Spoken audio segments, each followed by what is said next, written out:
Hi guys, आज आपण आलेलो आहोत नाशिक जिल्ह्यातील निफाड तालुक्यात खेडलेजुंगे येथे. हे जे मंदिर आहे नवग्रहांचं आहे, तुम्ही बघू शकता.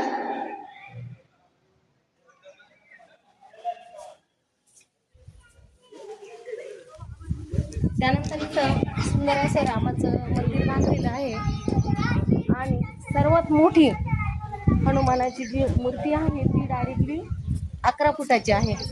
इथं खूप लांबून लांबून म्हणजे भाविक जे आहेत ते दर्शनासाठी येतात व त्यांच्या ज्या मनोकामना आहेत तर इथं सांगितलं जातं की त्या पूर्ण झालेल्या आहेत. त्यामुळे इथं म्हणजे खूप छान बघण्यासारखं आहे. त्यानंतर इथं जे झाडं लावलेले आहेत ते सुद्धा राशीनुसार झाडं लावलेले आहेत आणि त्याचं महत्त्व सुद्धा त्यांनी इथं लिहून दिलेलं आहे. तर सर्वांनी इथं लाभ घ्या, वर इथं नक्की भेट द्या.